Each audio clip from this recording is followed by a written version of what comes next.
Hello and welcome to Talk About It Tuesday. I'm Tosca Di Matteo, founder of Tosca Coaching and Consulting, and I'm excited to have this conversation with my intern, Mya Ellis, tonight. For those of you who don't know, I'm a leadership coach, career coach, and corporate whisperer. So if you are looking for some support during this great resignation, I am accepting new clients. Please reach out and let me know. Excited to be here. Mya, welcome. I'm going to bring you on in just a minute. And for those of you new to the platform, I have this platform to bring different voices and perspectives to the table in our journey of being better leaders, of healing, and of our journey in personal development. So I'm going to bring you on right now. Let's see. Here we go. Sylvia, excited that you're here. I'm excited for you to meet my intern. Yes, Ashley. Oh my God, this is exciting. Hello. Let's see if we can get Mya on. I'm inviting her on. There we go. Hi. Hello, gorgeous. Hi, how are you? Good. How are you? I'm doing good. Excellent. What's that shirt you got on? Oh, it's my Denison t-shirt. It was Rep Your College Day at my school today, so I had to get my merch on, and so this is my Denison shirt. I also have the socks on as well, but it was really fun. Yes, and why are you sporting some Denison? What is the question? I said, why are you sporting Denison? Okay, so specifically for me, I am absolutely in love with Denison. I recently committed to Denison, and I'm majoring in psychology. So fascinated with a lot of different things about the school, from the class sizes to the environment. It was just a whole bunch of things that drew me into the school. So I decided today was the perfect day to just represent the school that I committed to. Yes, I'm excited. Okay, good. I just wanted you to take full credit. My homegirl is going to Denison. She got in. She's repping. She's excited. So yes, I just want to make sure that was clear. Yeah. So anyway, first things first. We just had to get the shirt out of the way here. And I'm excited for everyone joining. Hello and welcome. This is super interactive. So for all of you who are giving some love to Mya, feel free to ask questions along the way if they come up. But first of all, I just want to say thank you for taking the time to be here today, to be on this platform. You know, I've asked some of my other interns. They haven't all said yes. So it's just a testament to your bravery, to your willingness to take the stage and share your story. And I think I'm so glad. I'm so glad that you said yes. So thank you. And thank you for everything that you've done on my business this year. I just having your support has helped me get through some difficult days. So thank you for all that you've done. Of course, thank you. So now what I typically do is I typically hand it over to my guests to let us know more about you, to share a little bit about what has shaped your life thus far and made you who you are. So whatever you want to share to kind of help the audience get to know you a bit better would be amazing. Okay, that's perfect. Well, hi everybody that joined. So my name's Mya Ellis. I'm 17 years old, and I am raised and born in Brooklyn, East New York. I am currently in attendance at Beacon High School, where I've been studying for the past 4 years. And as I said in the beginning, I recently committed to Denison University, where I'll be majoring in psychology. For me personally, I decided to major in psychology because I have a huge passion, not only for helping people, which is the main reason why I'm majoring in this, but because I also have a huge passion to study mental health. So for me, I personally have had many experiences with mental health throughout different transitions of my life, whether it be through schooling, whether it be through the loss of family members, whether it just be transitioning into a new environment. So I feel like my main challenge has been transitions in life, which is a lot about what this conversation will be touching on. But I feel like mental health is a huge aspect of everyone's life. And so I feel like shedding light on it and, making sure that there's not a lot of stigma around mental health is such an important thing. So yeah, that's really what this is going to be about. But I'll definitely get more into a lot of the different areas that touch on mental health and just personally my transitions and how that can support you possibly throughout your transitions. Yes, I love it. Like mental health, yes, you know, at your age, like ain't nobody talking about that, you know, like so just the difference that just a few years make if we can. But yeah, like so you know, I guess first I'm wondering like what does mental health mean to you? Like how do you define it? How do you describe it? I think for everyone, mental health is different for everyone. I feel like nobody experiences mental health the same. I personally, I don't know, mental health is kind of a process. It's not necessarily like, oh, like, you know, I'm happy, I'm sad, but it's something internally that you kind of experience and that you go through. And I feel like mental health can be something that people project outwards, or it's something that people can deal with personally. And for me, I feel like my journey with mental health has kind of been something that I've been dealing with personally, which has been a challenge, but it's something that a lot of people experience on their own as well. And so I feel like mental health can be a mix of things. I specifically studied depression, I just studied anxiety, and I learned a lot about how environmental factors and personally, like what you go through can ultimately influence how you're feeling and everything that you're experiencing. So I think for me, mental health can be a series of things, but it ranges from person to person. Oh my God, I love you see what I'm saying? Rock star. Like I love how you talk about it and how you describe it. And you know, and it makes me wonder like if you can recall like when you first, you know, whether you could label it or not, like but when you first kind of were like, you know, introduced in terms of, you know, how important it was for you, your mental health. So back in 2013, my aunt, who was like very close to me, she was diagnosed with scleroderma. And throughout that year process, like I personally experienced a lot with, you know, like going through that process with her. And for me at the time, I didn't realize that I kind of had like a lot of boiled up emotions. I was experiencing grief, but I was also just trying to like be happy about everything. So within a year's time, she passed. And for me, it was the first death that I ever experienced within my family. So I was like completely shocked about it. And I didn't necessarily know how to process all of this information at first. I didn't really realize at first that I was kind of experiencing like a bit of anxiety and a lot of grief. And I didn't really know like how to cope with it. I didn't really know how to go about it and who to seek in times. For me in Brooklyn and East New York specifically, I feel like there's a lot of stigma around mental health and people kind of look down on people who are like experiencing things. So like it's kind of hard to reach out to people, especially for me. I didn't really have access to like a lot of counselors or just like any kind of like therapists in my like schooling environment. So going through this process, it was like, who do I go to in times of grief? Who do I go to mourn? Is it something that I keep to myself, or is it something that I can express to people without being judged? So it was a pretty hard challenge for me when I lost my aunt. And I think around that time, it was the first time that I think I ever kind of processed like what was going on. And it took me a while to figure out like what exactly it was that I was experiencing until I actually had like courses and stuff, for example, like psychology, and we openly talked about mental health. And so I feel like mental health was probably something that was most likely brought up to me throughout like my experiences within middle school and the classes that I took there. But I feel like mental health for me was like experiencing what I was going through with my grief and like overcoming this challenge. I feel like that was the first time I ever kind of shed light on what I was going through and my mental health at that time. Yeah, and thank you so much for sharing. I mean, your honesty, your transparency, just having this conversation and helping others to hear your story, I know is like healing and will be so impactful. So thank you for that.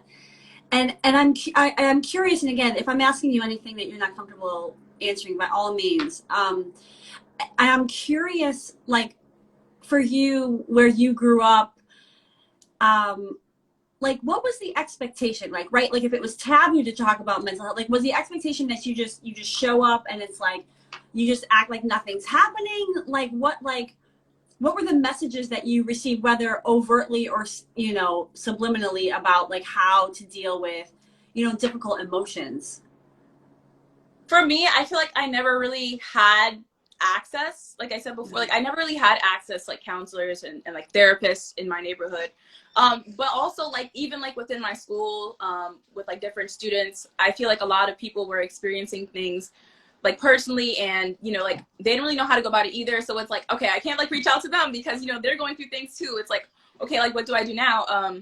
And for me, I feel like the space where I was personally able to open up and be able to like successfully, like not fully successfully, but like begin to understand what I was going through and like my like mental process was actually within my own home. I feel like my parents ultimately became that resource for me. Like I was able to talk to them. I was able to reach out to them and like explain what I was going through. And I feel like the adults really around me, like for example, I was in Breakthrough at the time, and I had mentors, and I was at home. So it really started within my home with my parents and them being able to just listen to everything that I was going through, me being able to have that resource where I can open up to someone, I can share my experiences and just have someone to listen and, be that like support system for me. And I feel like that's probably like one of the most important things when you're ever going through something in life is just like have that outlet. So like, maintaining your connections with people, because like, yes, we have our moments where we need to experience things on our own, of course, all the time. But I feel like experiencing it alongside someone else can definitely be probably one of the most like special things like to anyone, because it's really good when you're able to resonate with someone. It's really comforting when you just know that someone's going to be there for you, like even on like your lowest days, that person is always there for you 100% of the time. Yeah, I just want to pause on this message that you're sending, that I think so many people that I literally work with, that I coach, it's like a struggle to accept support and to say, like, it's important for me to express my story with others and for me to hear other people's stories and, like, no, I'm not alone. So I just want to, like, really thank you for sharing that, how important that was for you. Because I think people need to hear it, because I think a lot of people get messages that we're just supposed to buck up and do shit on our own. And I don't know if you've also received those messages and if you just like ignored that and just like were like, no, I need to figure this out because I'm not figuring it out on my own. Like, yeah, like was that a thing for you? Like, was it hard to like ask for support, or was it just because of the environment your parents made that it was very easy to go to them? I feel like specifically for me, it was a mix of both. Like at first, I was like, I don't want to put like all of my like sadness and like I don't want to overwhelm anyone with everything that I was going through. And it was like I don't want to put that added pressure on anyone. So I feel like a lot of the time, like when I'm going through something, my first instinct is like, okay, we're gonna keep it to ourselves. We're gonna get it together, and we're gonna go back out there. We're gonna smile. We're gonna be happy, because like this is what you have to do. And I feel like that was like always my mindset. It kind of, like you have to like overcome this on your own. Like you're going to be hit with so many challenges in life. Like this is what you have to do. But then again, I feel like with my parents, like I said, I did have an open space to always go to them and reach out like whenever I needed some kind of support. So it was very, very easy for me, at least. Once I like got it through my head that like, okay, like I need to talk to someone, like this is what I'm going through. Then I feel like at that point, once I like realized, it was like, okay, now I'm gonna like actually just, have to give myself a little push and actually go to them and like explain what's going on. But definitely a mix of both. But that was like a little bit of my like thought process. Yeah, I thank you again for sharing that, because it's like, it's the and, right? It's like, yes, I had these thoughts and I also knew I needed something else, and your own inner knowing, kind of drove you to seek out what you needed. And I'm just curious about that inner knowing, actually. Like, how does that come to you in terms of, identifying what you need? Like today, we're talking about persevering through transition. So like, where do you, what do you tap into to find out what do I need? Because like this thing isn't working. Like, what is it like for you? For me, I do, okay, this is, okay, so I do a lot of like self-reflections. I actually started doing morning affirmations. I feel like a lot of it has to do with like reflect. When you take the time to, for me at least, when you take the time to look back on things and you're like, okay, this worked for me. You write down like, oh, why did this work? And you just go through the list, like this worked because da-da-da. Like, so it's like you just taking a step back and keeping an open mind as to like what is and isn't working in your life. Because I feel like when you don't take the time to reflect and you don't take the time to look back on things, like you never truly know what is and isn't working in your life. So for me, when I took the moment to step back and reflect, that for me was like a sign. But also for me, I'm a Christian. And so I feel like a lot of my reflection time comes when I pray or just when I read the word. So for me, like my relationship with my religion has been a huge factor in my reflection, because I feel like when I pray, it's my chance to like open up and reflect, like, what is it that I'm doing that isn't so great? And so I feel like for me, like my parents introduced me to my religion, but it's been such a huge personal journey for me. And I feel like my religion has gotten me through so many other different parts of my life, other aspects. So I feel like it starts with connecting with yourself, and like, whether that be through your religion, whether that be through like affirmations, whether that be through journaling, like whatever it is that helps you to connect with yourself, that's probably like one of the most important things ever, because it allows you to figure out like what's working in your life, what's making everything go great. Like, why am I so happy today? Like, take the time, like on days you're really happy, like what made me so happy today? And then on days like you're just like feeling like terrible, like this was not it, like you take the time, like what made your day terrible? So I think a lot of it has to do with just reflections and, you know, just seeing what isn't working, finding that balance within your life, basically. Yeah, I cannot help but sit here and be like, I'm gonna go to therapy with you one day. Like I'm like, I'm seeing a picture. Is that what you want to be, by the way? Or are you not sure yet? I'm definitely looking into being a psychologist. I'm not specifically sure who I want to counsel or like that process just yet, but I definitely think, you know, attending Denison will help me figure it out. Yeah, for sure. A tough question, I know. But I just, I say that because what you're saying is just so wise to to really be intentional about the reflection, and where that's come from for you is through religion, and what you've learned through that modality. And I'm curious because you talked a little bit, you touched on affirmations, and I know that for some people affirmations can be difficult because it's like, I am, this, and I am that. It's hard for people to connect if they're not feeling the vibe. I am abundant, whatever that is. So tell me about like what affirmations are for you, and how do you come to figure out which ones you need at what time? Oh, okay. So my friend not that long ago, she got me a stack of cards, and they're actually cards with different scriptures on them. So they have different verses. Mm-hmm. And for me, each morning I pick out a card and I read it. And that's the card I use to guide me throughout the rest of the day. So that's personally how I go about it. But one thing that I think about constantly is like when you keep saying something and when you kind of ingrain this idea in your mind, like it ultimately becomes a reality. So like when you constantly say like, oh, I got this. Like, for example, if you're having a test and you're just like, I got this, like when you bring in that positive energy, it ultimately like reflects, like it ultimately like, it just reflects onto your everyday life. For me, like when I get up in the mornings, when I use the cards, I use that like as a reminder. Like if I'm ever having a bad time throughout my day, like I just remember to like pull out my card, I look at it, and it's just a constant reminder. And I think that's kind of like what the morning affirmations are. It's a great way to start off your day, and just set you up for what's to come. And I think that it not only helps you in the moment, but it helps you throughout the rest of your experiences that you're going to have throughout your day, whether they be good or whether they be bad. You just know that you're starting your morning off on a good note. I love that. And especially because what I'm hearing that you use it as a way to kind of recenter yourself during the day. It's something to come back to. It's something to remind you, who do I want to be today, or what am I focused on today? Am I kind of reading that right? Right. Yes. Yeah. Yeah. And I love that too. I have affirmation cards.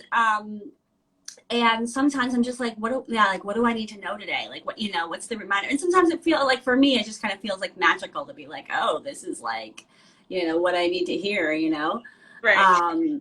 So I love that.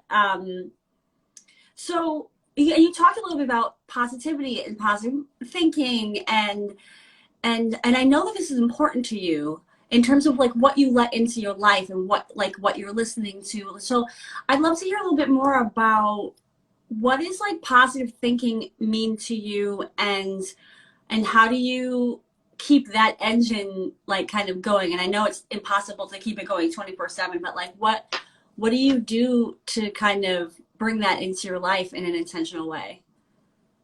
Okay, so I think this actually will connect a lot to my experiences with schooling. So as you guys know, I grew up in Brooklyn, East New York. And for elementary school, I attended my zone school. And for middle school, my parents wanted me to be put into a better environment that'll set me on a clearer path for college. So they put me into a charter school, which was still in East New York, but it was definitely a more strict environment where, you know, they definitely had more resources. And then now for high school, I'm in Beacon High School, and that's a selective public school. And what I realized is that each time I transitioned into a new schooling system, I received more exposure, I gained more knowledge, and I had a lot more resources. And I feel like that definitely played a huge factor in all that I gained throughout my experiences with schooling. But the hard part about the transition is that within each environment, I had a lack of certain things. Yes, I was gaining it as I was moving on, but moving into new environments, I had a lack of it. Like, for example, when I went from my charter school to my high school, I definitely went in way behind a lot of my other friends. I remember, like, literally in one of my first history classes, they hit us with an exam, and a lot of other students knew the information and I didn't. And I was like, you know, like, how do I get where they are? And I feel like for me, I had to build like this mentality that you have to work 10 times as hard as anyone else, because they had the resources before you, they had the exposure, they had the knowledge, and you didn't. So what are you going to do to get where they are, or even surpass them? And so the mindset that I had is that, like, you have to be willing to put in the work 100% of the time. Yes, it's going to be hard. You know, like, nobody said life was going to be easy. But I think a lot of it has to do with just, like, your motivation. And, you know, my parents always tell me, like, hard work pays off in the end. And so, like, I constantly keep that with me. Like, you know, like when I'm taking a test and it's a bit difficult, or when I'm like loaded with homework and have to stay up to like 12 in the morning, you know, like I constantly like and remind myself of these like different things. Like, it's hard now, but in the end, like, there's something greater to come out of the experience. So for me, like, you know, going through like I said, with the different schooling systems and having to like always work harder than my peers, I feel like that honestly, like, you know, motivated me in a way to like keep pursuing and keep trying hard to reach my goals. Yeah, so it's like I'm hearing that you used, you know, you use these messages to tell yourself to stay out of listening to messages that may or may not have been in your head that were more harsh. Right. Did you have like harsh voices? Like, were you trying to shout out other voices, or was it just there were no other voices? It was just like, no, I'm doing this. This is happening. I've got it. You know what I mean? Like, what was it for you? It was definitely a mix of both. There were definitely times where I felt a little unmotivated, and I was like, okay, this is extremely hard. I was like, I don't know how I'm gonna do this. I'm like, you know, all these other kids got it together. Like, you know, where do I even start? And I think a lot of it has to do with like taking initiative. Like, yes, I was like extremely nervous moving into like a new school and you know, like not having like this exposure and like prior knowledge. But I feel like when I went into the school and I took initiative and I actually, you know, was optimistic about everything. You know, I reached out to teachers for tutoring. I took extra time to study on my own. You know, I went on YouTube, I went on Khan Academy, I found all the websites. And so it definitely took a lot of personal work and a lot of personal growth and just like training your mind to like remove those negative thoughts, you know, because I did have times where, you know, I was definitely feeling like a little bit, you know, discouraged because I didn't do too well in certain areas. But I just like constantly remind myself to like not let that get me down and not let that like, you know, throw me off track. Yeah. So powerful. And I'm curious because I think there can be a double-edged sword, especially with this notion like of telling ourselves, and I say ourselves because to an extent, you know, I also was giving myself messages, and especially in my early career, like, this is going to be hard, right? I got to do extra because of, you know, the school that I went to or whatever, or because of my background, I do extra. And I know that just gets multiplied, you know, as a woman of color. And so I think there's a lot of that. I'm assuming, tell me if I'm wrong, but that's part of why the extra, and so I'm just kind of, there's this truth, the reality of, yes, like there's a need to work harder because you came in not at the same level, right? And whatever else you want to stack on top of all that, right? You know, and then there's also like this question of like, does it serve me to tell myself that it's going to be hard? Is it self-fulfilling? Like, is it almost like, you know, am I drawing that in? To your point of like, what are you thinking becomes your reality? So I'm just curious how you navigate. I know it's a tough question, and that's why I'm asking, because I don't know the freaking answer. But like, I'm just curious, like how you see that, or how you navigate those, you know, those kind of like the paradox there. So for me, transitioning into Beacon, so my middle school was a predominantly Black school, and then I transitioned into Beacon, which was a predominantly white high school. And for me, that transition was a huge culture shock because it was kind of hard to find a sense of self and community within an environment where, you know, you don't have people to really relate to your experiences. So I went through like a huge phase when I first went into high school. It was like I literally altered my voice, I straightened my hair, I changed my style. I feel like I became like this completely like new person because I wanted to be able to like fit into this environment. And I think a lot of it has to do with finding a community. I feel like I wasn't able to truly be myself and, you know, be authentic until I found people that I could relate to, people that I could connect to. And for me, that was when I joined Black Student Union.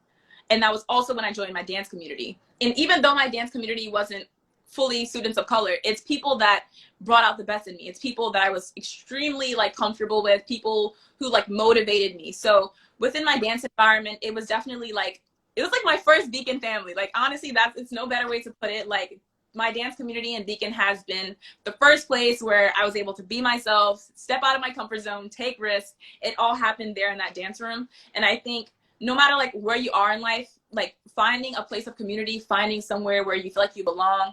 And even if you're in a situation where you feel like, all right, maybe there isn't such a community here, definitely try to make space for yourself, because that is a possible 100% of the time. Like I remembered one of the lives you did, and you know, they were like, you know, if there's no room at the table, make room, you know, find a seat for yourself. And for me, that like really resonated with me in my experiences. Is like, yes, like I probably didn't feel like extremely welcome when I first transitioned into this environment, but it's all about, you know, being confident and, you know, taking a leap of faith and actually like, you know, making room for yourself within a space. And so for me, like I said, like community was such a huge thing. Like I can't emphasize it enough. Like finding people who you can connect to, people who you can relate to, people that you can find a home in. And that's the most impactful thing for me. Mm. Wow. Like, I'm just like, first of all, I'm just trying to let all of that settle in, because there was so much impact in what you were saying around, you know, your journey of like adjusting yourself to fit in, and then like realizing like you had to find your tribe, like who, you know, where you felt like you belonged. And I'm curious if there was like a moment or a thing, you know, or something happened where, and maybe it wasn't like a moment, maybe it was more gradual, where you're like, oh my God, what am I doing? I'm turning into somebody that I don't want to be, you know? Like what was it for you where you realized like this isn't the way? So I feel like there's a lot of different areas that kind of bring all this together, but I will touch on a few. So the first one, like I said, is within my dance community. So my previous dance teacher, Miss Elliott, who's like very special to me, she was really big on being yourself, being fierce, and like embracing who you truly are. And I remember one of our first projects within dance was to create a dance that basically introduced yourself. And I think that was like a huge thing. It kind of like reminded me like, okay, like this is your moment of reflection. Like this is who you are. And for me, I think that was in that moment, you know, throughout that process of creating the dance, I think that was like a huge moment of like reflection. It's like, you know, I sat down and I began to think about like, who am I? Like, what am I gonna like share with the people? Like, yes, I can throw a series of movements together, but that's not the point of the assignment. The point of the assignment is to express who you are through your movement. And for me, I just like began to reflect on like what my high school experience has been like up until that point. Like, and I feel like for me, I just, you know, I went home that night and I was just reflecting and I was just getting sad. I'm just like, okay, what am I doing? You know, like this is, you know, like this is not like what I wanted for myself. Like, I know that like I, you know, ultimately like have a place where I can be myself. Like Miss Elliott was really big on, you know, like being comfortable, you know, be comfortable with making mistakes, because everyone makes mistakes and making mistakes is your chance to grow. And so like she created this environment where like you feel like you can like be your authentic self. And I, as I was reflecting, I thought back to that, and I was like, when do I feel myself? When do I feel like I can be authentic? And I thought about like when I'm home, when I'm in dance, when I'm with my little friend group, and I was like, that's it. That's when I can truly be myself. And so I feel like a lot of who I am comes from that experience, but also for me, just like being able to like operate like the different like experiences within my life. So I think that's like a huge one for me. Just like being able to touch base with who you are and like all the experiences that you're going through. Yeah. Wow. First of all, clearly that's a very special teacher. Yeah, for sure. And I know there's some heartache with that. And again, just back to that self-awareness and back to this, like, who am I being and who do I want to be and who am I? And finding safety in that and coming back to that. Again, I just said, like, you're just wise beyond your years, because right, there's people that are well into their, later in life that are still trying to figure out who am I, because they just kept doing what they thought they had to do to like fit into their spaces and all that stuff. So it's just so powerful at your age to really come into that. And I have no doubt that no matter what happens, if things steer you one way, you're going to come back to that, because that's who you are. Like, and the tool set that you've already built for yourself is like, will serve you for the rest of your life. So I guess, and then coming back to like the community, it just feels like such a theme in getting through transitions is like, where do you find the people that you can be comfortable around as the support to get through? Do you think, like, is that like the number one thing? Like, if you had to kind of say, what are the, most important factors of getting through like transitions where you're like totally thrown out? Like, is that it for you? Like the community piece? Yes and no. I think getting through challenges, first and foremost, it has to be the connection that you have with yourself. I just remember this phrase. It's like, you can't win on a team if you're not on a team with yourself. And I was like, okay, that's the perfect way to put it. You just have to be in touch with yourself. I think you just have to have like this, like, mental state where it's just like, okay, I need to be able to get through this on my own. And like, I can't like be in a community, and I can't expect people to help me if I can't help myself. And so for me, like throughout my journey, I just like always had like this mindset, like, in order to like get through different things in life, in order to get through any kind of barriers or challenges or any obstacles, you need to have the relationship with yourself foremost, to be able to, motivate yourself and to push yourself to get through these difficult situations. But then again, like I said, like community is one of the most important things as well, and being able to connect with people, because honestly, I don't think I truly would have, gotten through my experiences in high school and everything that I experienced like freshman year without finding that community. At first I thought I had it together, and I tried to I was like, you got this, and I didn't have it. And so I think once you check in with yourself, and once you feel like you've motivated yourself enough, and you feel like, okay, like I need some help, you have that community. And I feel like, of course it's important to do things on your own and to try hard and, have and motivate yourself. But I feel like it's also just as important to build that relationship and that connection with others. So I think having that community is probably so essential, because it truly can be a make or break situation. It's like, because people can relate to you more than you think, and you truly won't know until you reach out to people. Like, I'm pretty sure like some of the people on this live, like I'm probably sharing things that you guys have been through as well, and you didn't even know. So you truly don't know until you actually take the chance to open up to people and relate and connect to them. And I think that's probably like one of the biggest things. It's a world full of people, and a lot of people can relate, and a lot of people can offer so many things to you. So I think it starts with opening up and building that community. Yeah, I just wanted to grab like a whole like mic drop situation with all of that, but especially when you were like, and I can't even write fast enough. Like I'm trying to write notes so that I can like type them up at, you know, when I post this, and I'm like, I can't even keep up. I really can't keep up. I'm like, I'm done trying. But what you said, you know, was like, you have to be on a team with yourself.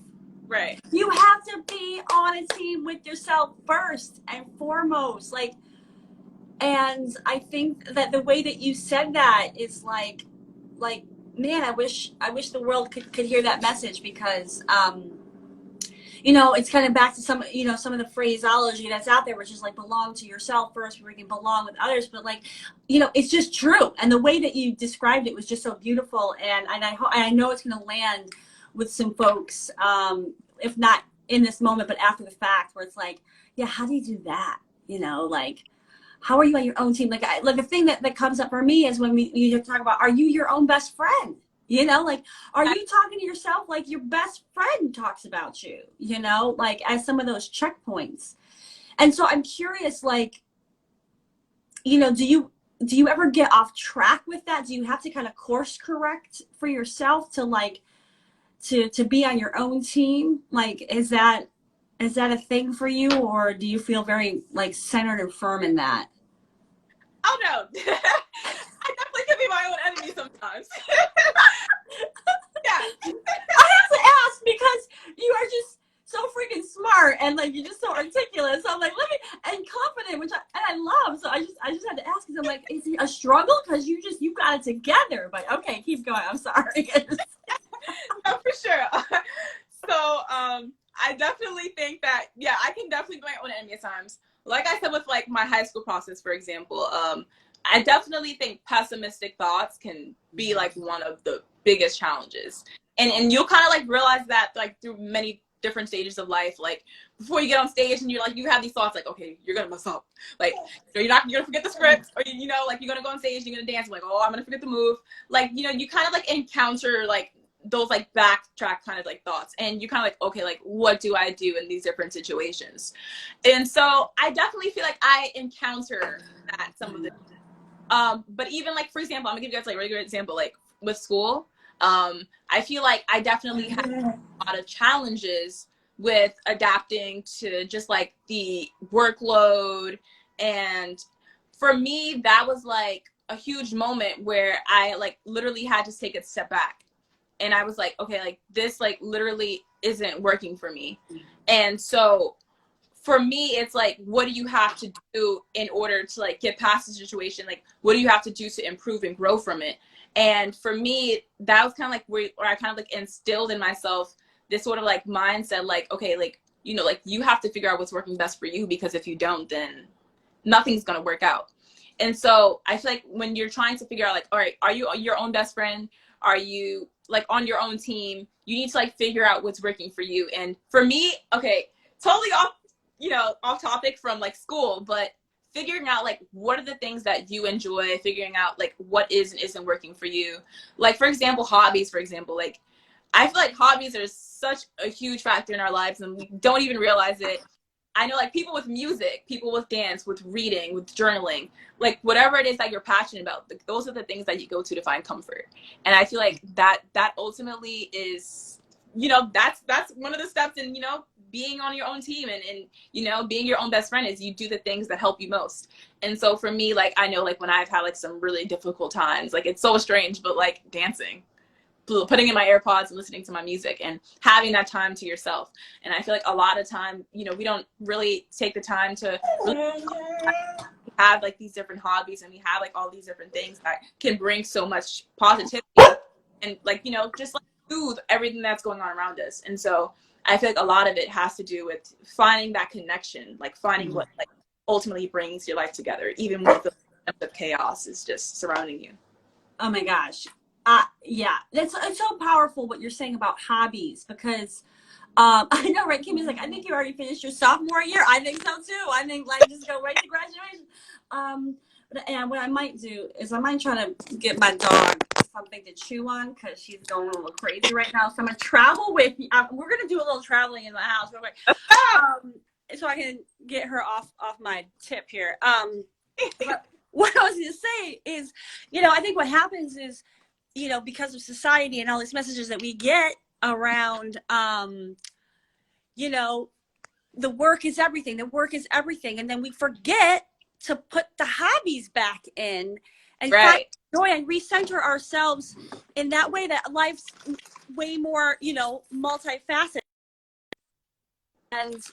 and that it's expansive to have interests that go beyond, I found it, that go beyond, you know, objectives, and our work or our school, like even that, right? Like to be multidimensional, allow ourselves to be multidimensional as a way of giving ourselves what we need. I'm hitting home that point a bit harder because I think that's one that people don't always get. Right. Like it's hard for them to understand, well, why should I make time to like go take a dance class? You know, like what's that going to do for me? It's not going to get me a promotion. Well, first of all, you know, I digress. But so, you know, one of the transitions that we didn't talk about was around COVID. And you, what did you do? Spend 2 years of your high school? Was it? Yes. 2 years of high school. Yeah. So that was your sophomore and junior year? Sophomore and junior year, yes.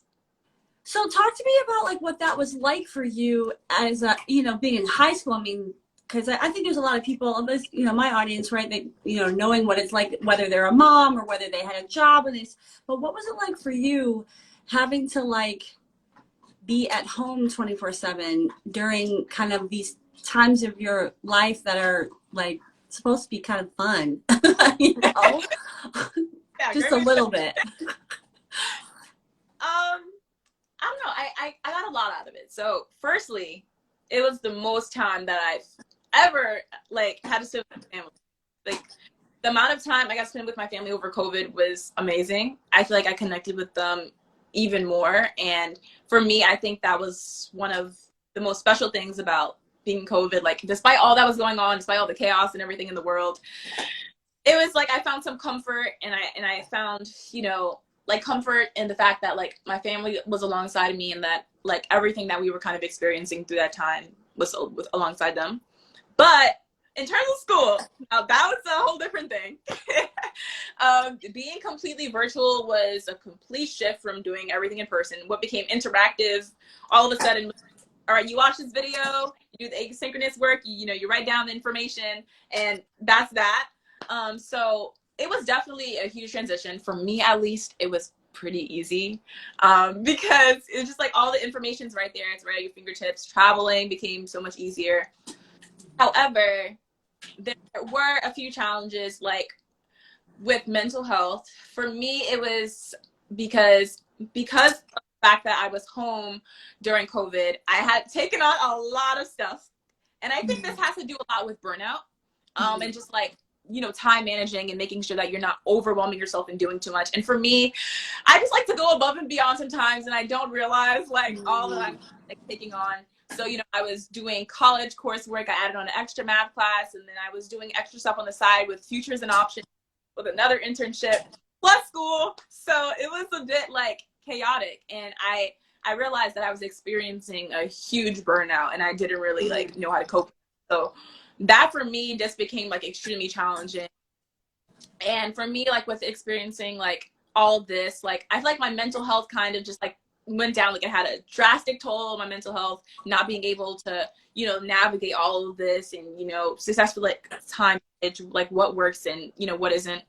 And so I feel like being trapped within four walls and not being able to go outside, it was really hard because it forced me to reflect. It forced me to sit with myself and, you know, actually think about like what was going on. And that was like one of the hardest parts, like sitting with yourself and, you know, like figuring out like what isn't working.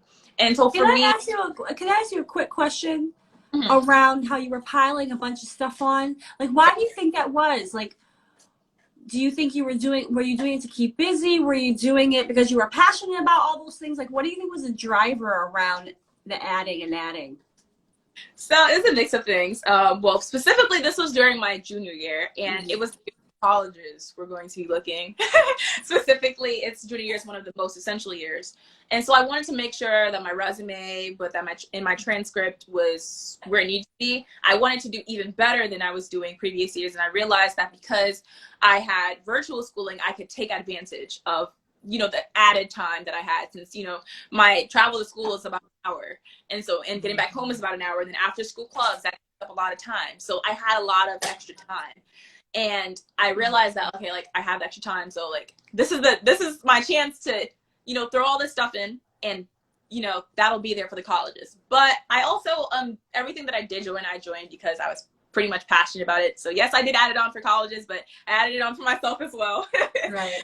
So I took my first psychology course. I did a college course for psychology, and for futures and options, I did a marketing internship, and I actually ended up liking marketing, which is why I chose marketing again.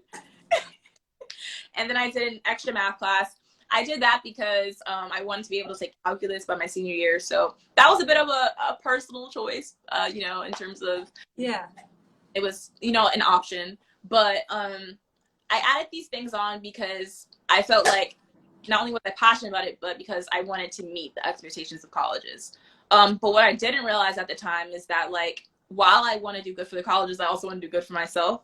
And so, after taking the time, like I said, like I had a long, time for reflections and just thinking about how everything was going. I realized that you don't have to try so hard and just do so much to impress people. I think they'd be satisfied enough with all you have to give. And for me, I already had all A's in my classes. I feel like I didn't have to add on so much to just impress colleges. I feel like everything that I had was good enough. And if I wanted to add on a little extra, I could have.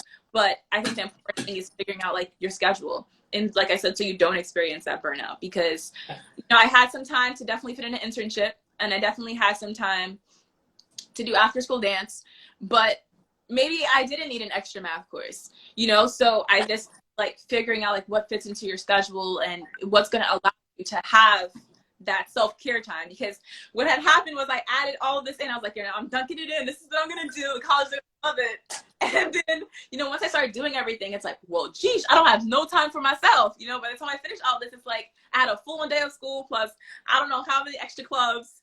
So it's it's I had to take a step back and, reflect okay, I need some time for self-care and, enough time to, have a breather, take some time to do the things that I love. Like I said, hobbies, that was a huge thing.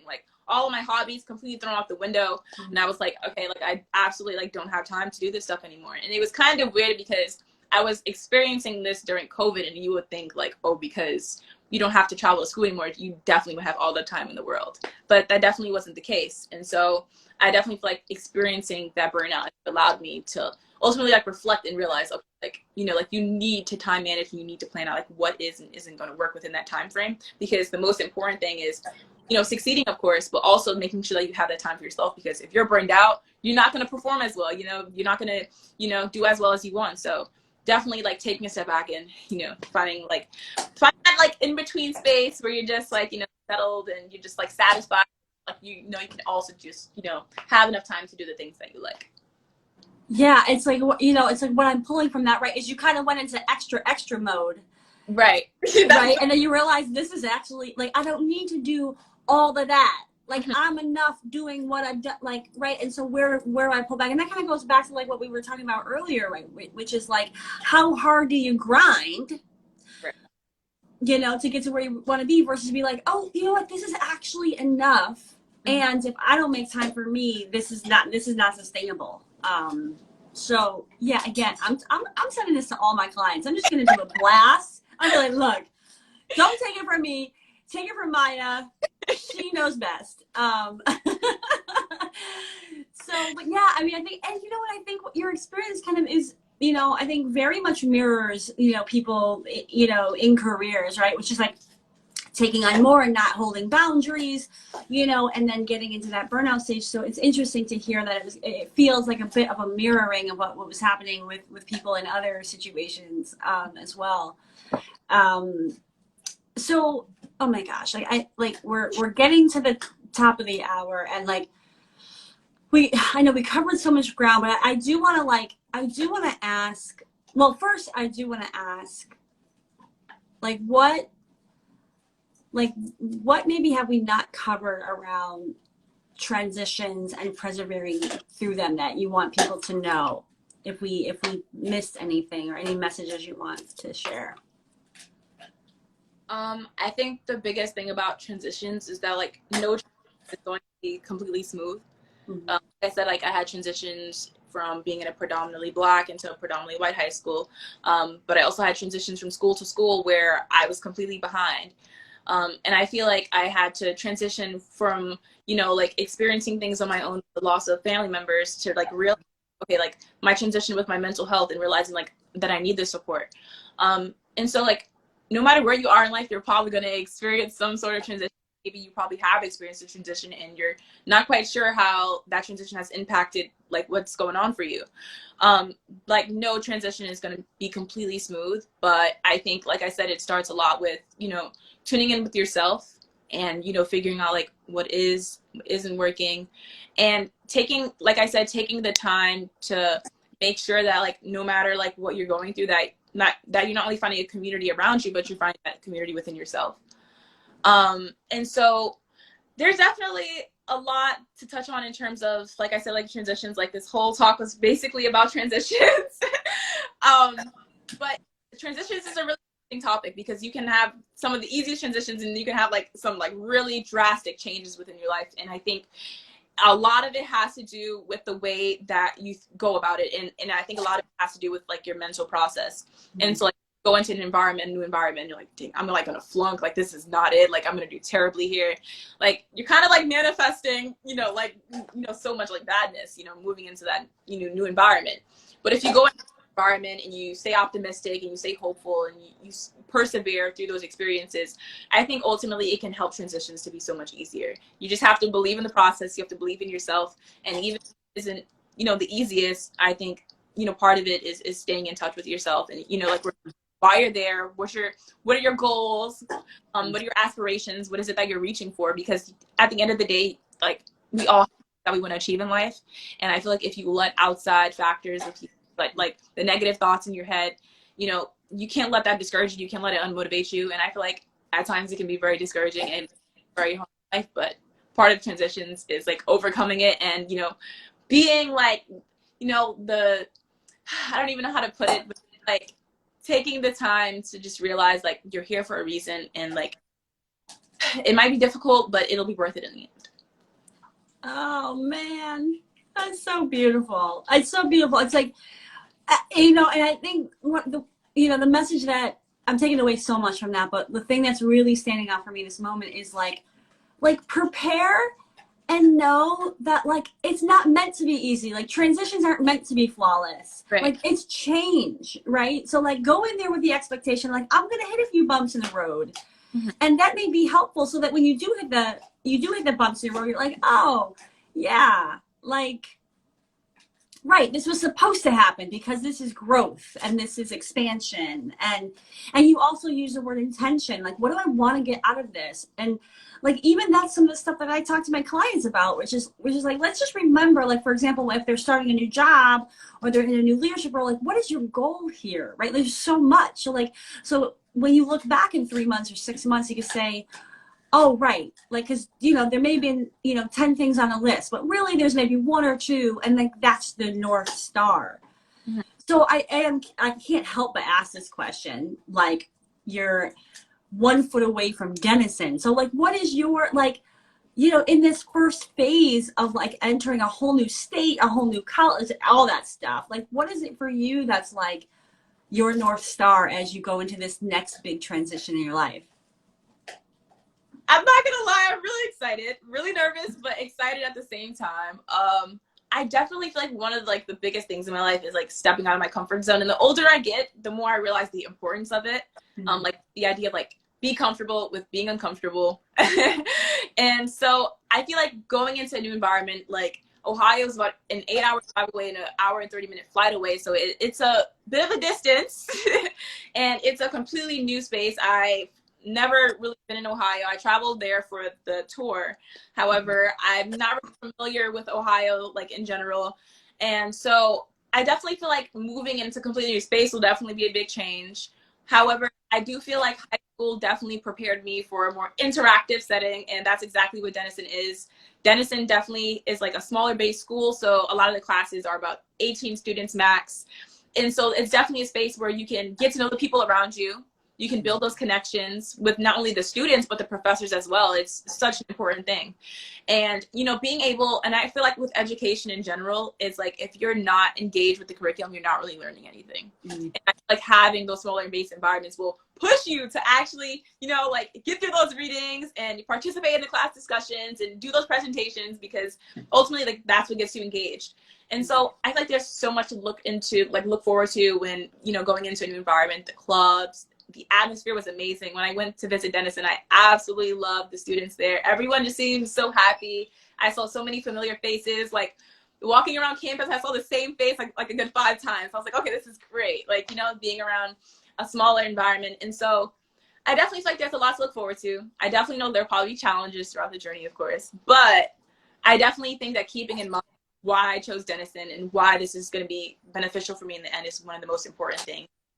So, yeah. Oh, so beautiful. Yes. And I think you have a community that you've built for yourself through high school and even previously. And you certainly got me and my crew and my peeps that will support you for sure. And I absolutely hope that you keep in touch, and I hope you can work for me again too, actually. I hope. I might just. Yes, I would love that. But oh my gosh, like it's just you are such a bright light.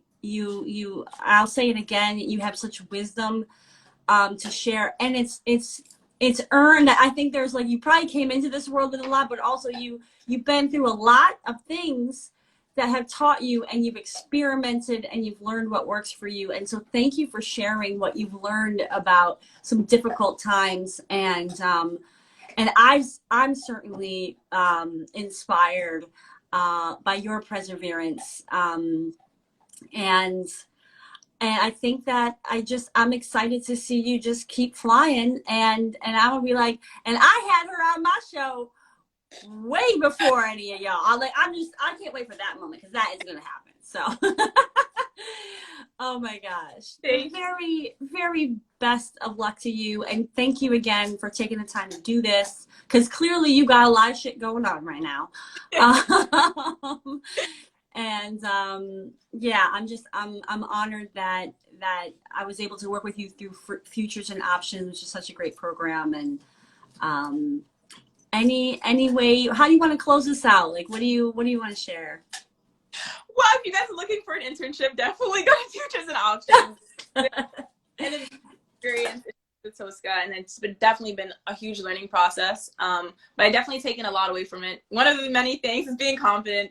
Definitely going into like different Zoom calls and interacting with new people and doing blogs and learning from different people's stories. It's definitely good to step out of your comfort zone and try new things. I can't emphasize it enough, like how important it is to try new things and to meet new people. Like meeting Tosca was probably like one of the most memorable things ever. And I'd definitely be sure to stay in contact.